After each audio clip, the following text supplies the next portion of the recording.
Hello, this is question 1 from the step 3 paper from 2023. So the distinct points P and Q lie on the curve x squared is 4y, a is greater than 0. Okay, so yeah, they're just picking out points 2AP and AP squared and 2AQ and AQ squared. Okay, given that all of that thing is true, right, that looks a bit of a mess. Show that the line through P and Q is a tangent to the circle with center 0, 3a, radius 2a. Okay, right, that sounds substantial.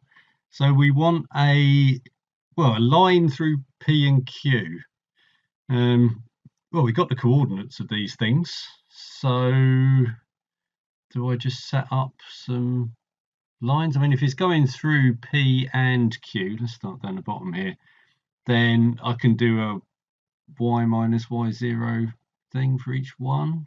Yeah, I don't know. I'll set it up. I mean, if we're going through P, then we're going to have y minus ap squared equals m x minus 2ap. And if we're going through Q, we're going to have the same thing. I mean, there's no m's in this. It gives us a chance to get rid of m's, doesn't it? I mean, I'd have exactly the same thing written out, but with Q's, because that's all they've changed between P and Q. And then I could divide them, set them equal to get rid of the m's, right? So I could say that y minus ap squared over x minus 2ap will be my y minus aq squared over x minus 2aq. So that's a start. But then what? So I need to show that that line is a tangent to that circle. So I suppose there's two ways of going about that spring to mind. So I could set up the equation of the circle and then show that there's one solution, which sounds like an epic amount of algebra. But I would only have to do the discriminant, so that could be a possibility. Or I'd be saying that the closest point, the shortest distance from the center of the circle to the line, that's got to be a better way to go about it, isn't it? I think that'd be a better way to go about it, because if it is a tangent, if we've got this circle and we've got a tangent, then shortest distance is going to be this radius of 2a. So we could go and use which I think I will do, that the formula, the quotable formula for the shortest distance from a point to a line. So as in, if you've got a line in the format of ax plus by plus c equals 0, and you've got some point x0, y0, this is just the way that they tend to set it up, then we can say that the shortest distance is the mod of ax0 plus by0 plus c over the square root of a squared plus b squared. So I'm going to go with that, because if I can show that that is equal to 2a, then that achieves exactly the same thing, because I don't think setting up an equation of the circle and doing the algebra, that sounds like it's just ripe for errors. So I need to get all of this into a format like this, because obviously this bit is fine. I've got a 0, 3a, so x0 is just going to disappear. So that makes it a bit easier on the numerator for that. So anyway, let's do some rearranging down here then. So I'm going to want to cross multiply this and then expand everything out. So just to save a bit of space, I'll just do it all in one step. So I'm going to have an xy. So I'm starting with the numerator on the left multiplied by the denominator on the right. So I'll have an xy, I'll have a minus ap squared x, then I'll have a minus 2aq y, and then I'll have a plus 2a squared p squared q, and that is going to be equal to xy, so at least that will cancel, minus aq squared x minus 2apy plus 2a squared pq squared. Right, so as I say, I can get rid of that, I can get rid of that. So I'm going to want to group my y terms and my x terms. So what have I got for y's? I've got this one and I've got that one. So I've got a 2ay that's going to factorize. So let's do a 2a, it'll be a p minus q, and then multiplied by y. And then the x terms, I'm going to have a p squared. Well, if I put them on the right hand side, I'm going to have an a. I'm going to have a p squared minus q squared. P squared minus q squared, and then x. And then what does that leave? So I've dealt with that term and that term. So I'm then going to have a plus 2a squared pq. And then that is going to be multiplied by, what have I actually got on all of this? That's going to be a p and a minus q. All right, so I've got p minus q on loads of things. And p and q are separate to each other because these are distinct points. So I can divide by p minus q on all of this. And a, what do we know about a? A is greater than 0, so I can divide by a as well. So let's get rid of lots of things. Get rid of that a, that a, that a. Get rid of p minus q's everywhere. So I'm going to end up with 2y plus 2pq. Oh, and an a. There's another a there. 2apq, because I only got rid of the squared on the a. That's got rid of the p minus q's. And that is going to be, if I get rid of a p minus q, I'll have a p plus q times an x. Okay, so I've got that, which means, right, let's just write it exactly in this format up here. So I've got p plus q times x. Then I'm going to have a minus 2y. And I'm going to have a minus 2apq equals 0. Right, now let's go for the formula. So I've got a modulus of, well, x0 is 0, so I can ignore that. B is minus 2, and I've got a 3a, so minus 6a. And then it's just a c, so minus 2apq. And I've got to divide that by the square root of a squared plus b squared. So the square root p plus q squared plus 4. And I want this to be equal to 2a if it's a tangent. If tangent. So if I can show that is true, I'm assuming this is going to drop out then to this thing. That we're going to end up getting that equation, which is going to show that we've got what we want. So what am I doing now then? I can divide by a's and I can divide by 2's. So that's gonna, let's deal with that bit first of all then. And then, well, I can then multiply through as well by the denominator. So I'm going to have mod of minus 3 minus pq is going to be equal to the square root of p plus q all squared plus 4. So, well, let's obviously square both sides on all of this. So that is going to leave me with, well, if I'm squaring it, I can just say pq plus 3 all squared is going to be equal to p plus q squared plus 4. Is that, okay, I've got p plus q squared up here. So I'm assuming when I do the rest of it, yeah, it's going to be exactly that, isn't it? Because I'm going to get a p squared q squared plus 6pq plus 9. And then take off 4 is equal to p plus q squared. So that is what I've got up there. I can just write that out again. So p plus q is right exactly in the format that they've got it. P squared q squared plus 6pq plus 5. Therefore, as this equation, let's say that one, star, is true, the shortest distance from center of circle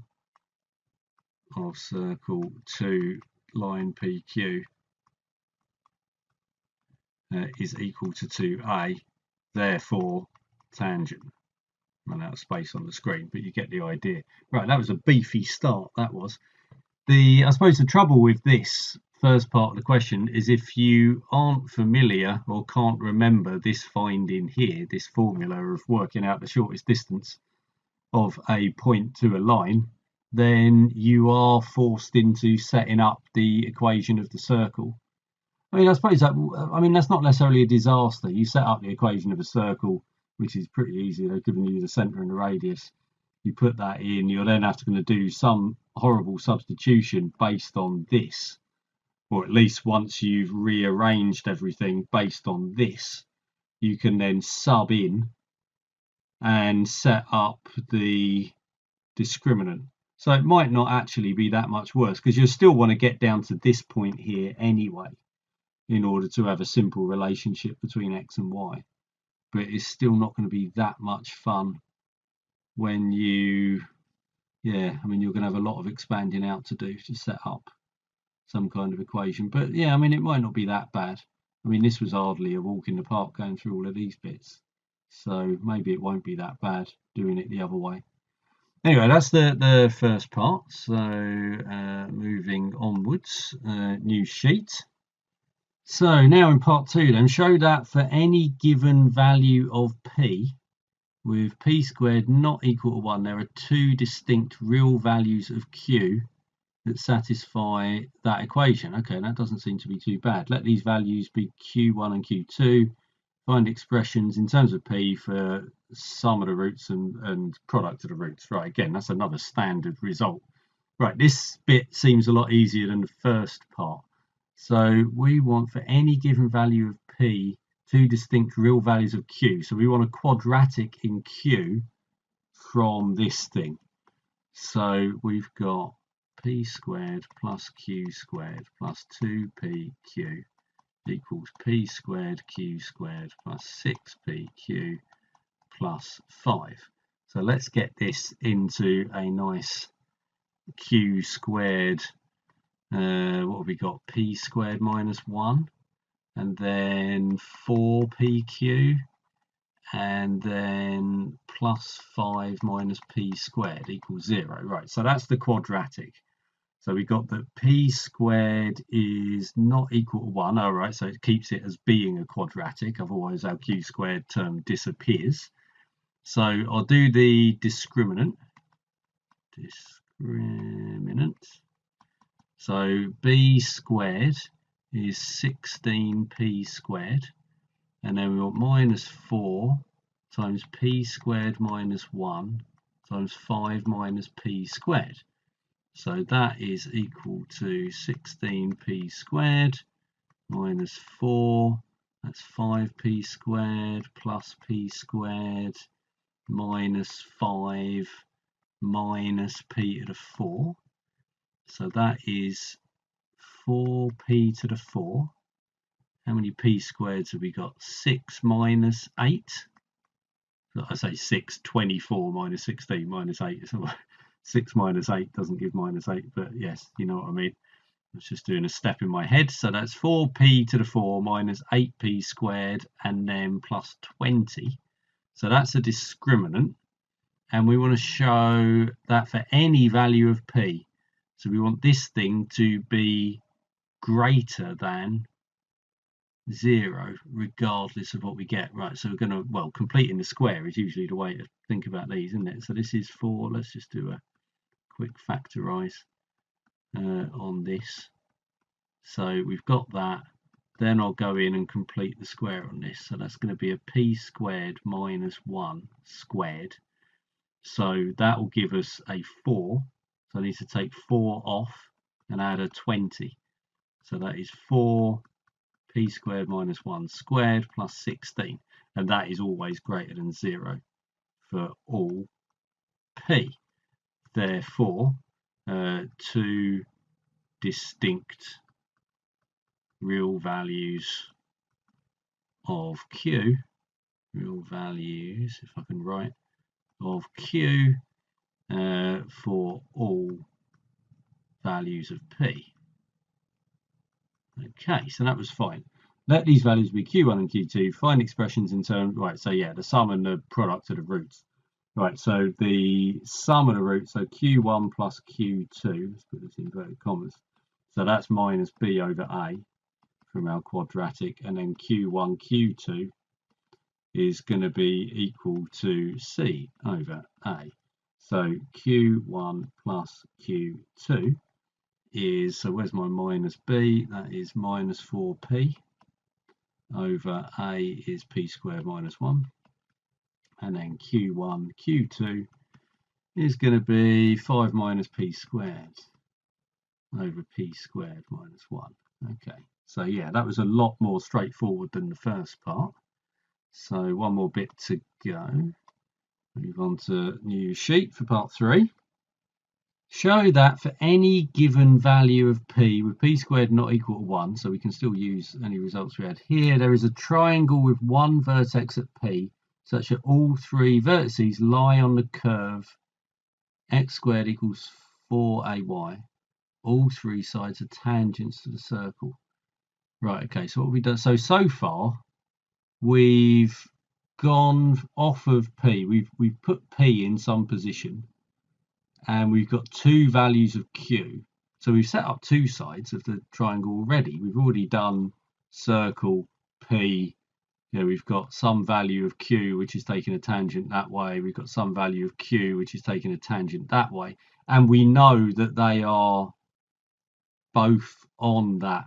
Well, all these things are on this curve necessarily because we built that in all the way through. So we need to show then that these points, we've set up two values of q, haven't we? Two positions of q. We need to show that's tangent as well. So it's like we've got p, we've got big Q1, big Q2.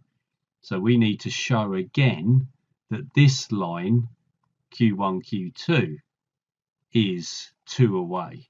So I can use the same method then from the first part, except now, what did I do in the first part? Let's go, what did I put into this thing here? So I've put into all of this stuff. I'm looking at all the stuff on the right hand side. This has all got P's and Q's in for this point here, P, and this point there, Q. But now I've got Q1 and Q2 as being my 2 points. So I'm just doing this again, but with Q1, Q2 instead of P and Q. So, I mean, that's going to be fine, isn't it? Is that going to be fine? So, well, let's copy this over. I'm just going to make a note of this on a piece of paper and then copy over, as in this first, this bit here. This is what I'm redoing because I've still got 2 points on that curve. I'm just double checking that I'm doing the right thing here. That's giving me the distance from the line to the point, the shortest distance. I want to be 2a. Before I was going from point P and Q, which are parameterized by small p and small q. But now I've just got two other points, yeah, Q1 and Q2. So yeah, that's going to be fine. So, right, so I need to make a note of this and then restart all of these calculations. Right. So copying this across then from what I had before, the new calculation is minus 6a minus 2a. So this is what we had before as PQ, is now Q1, Q2. And then divide that by the square root. This was P plus Q all squared. So that'll now be Q1 plus Q2 all squared plus 4. So that's the thing that I need to work out. Just make sure I've copied that across. Yes, you can just see I've replaced the P's and Q's.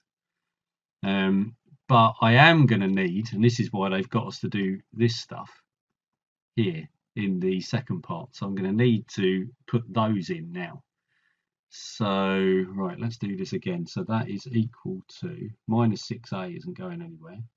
And I've got a minus 2a multiplied by Q1, Q2. So what was Q1, Q2? Q1, Q2 is 5 minus p squared over p squared minus 1. So 5 minus p squared over p squared minus 1. Okay, so that's my numerator. And then Q1 plus Q2. So what was Q1 plus Q2? Minus 4p over p squared minus 1. So minus 4p over p squared minus 1, all squared plus 4.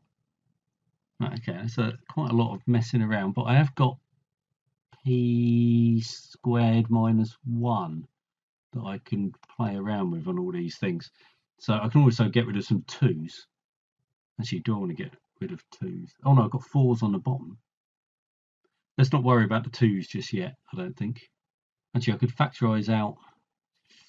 Yeah, let's factorise out 2a at the top, because that's what I want it to be equal to, isn't it?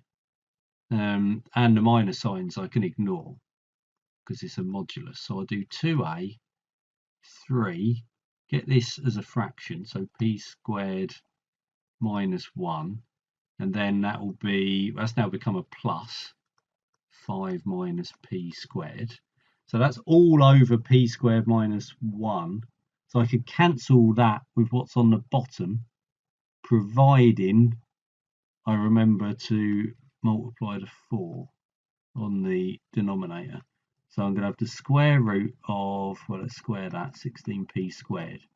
And then plus, so it's still inside the square root. So it'd be a p squared minus 1 all squared.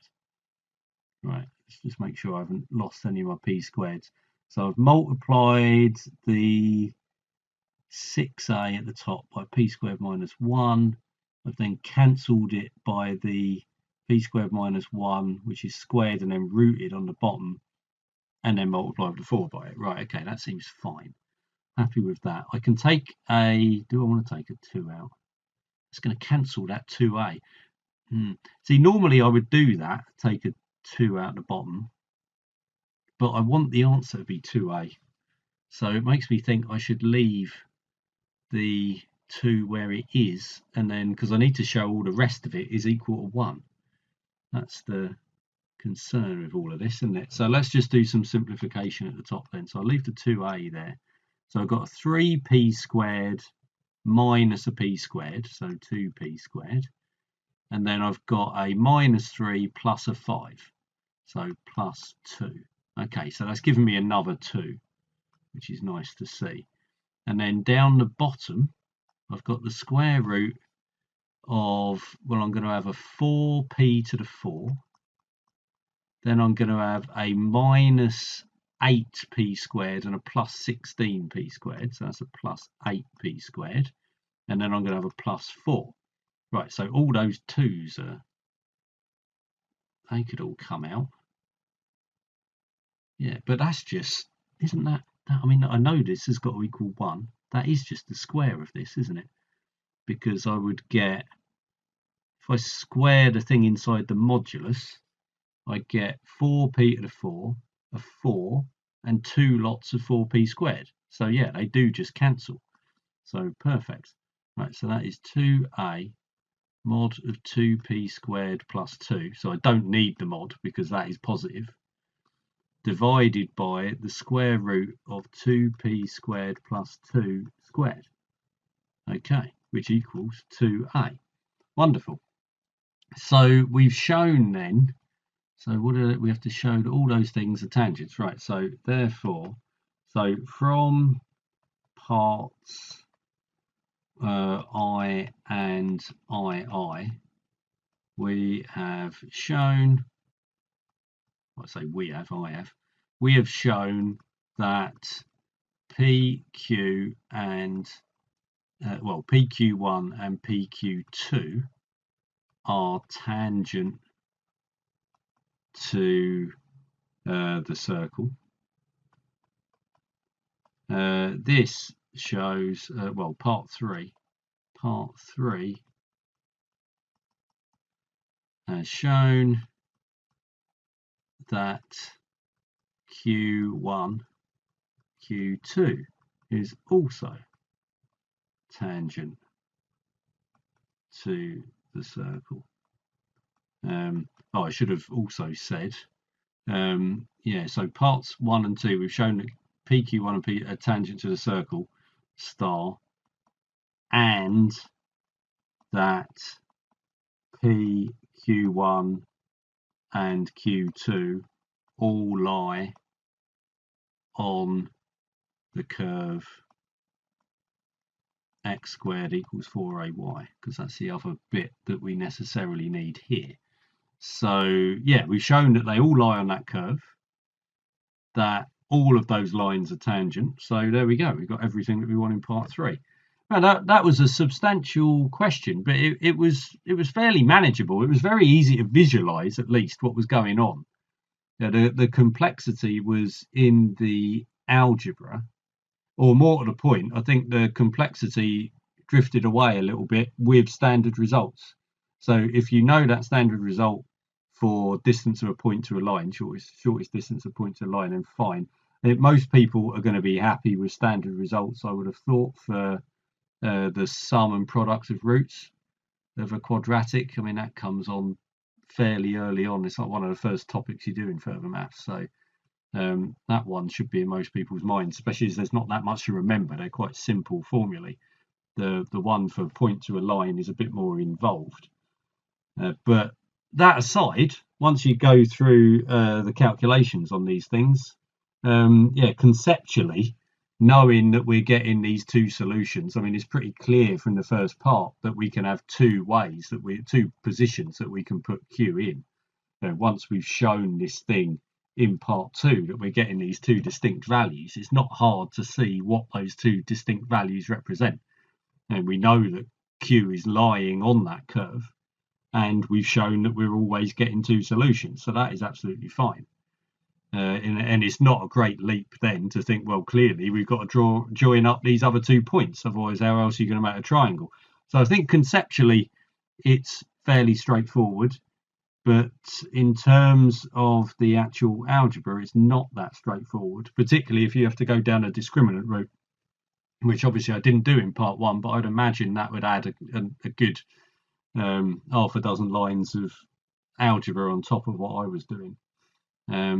But still, you know, the first question, they're never easy. You don't get an easy question on a step 3 paper, but the first question normally doesn't doesn't challenge in every direction, and this certainly didn't challenge on a conceptual side, I wouldn't say. So still, that's kicked off this step 3 paper, so another 11 questions to go.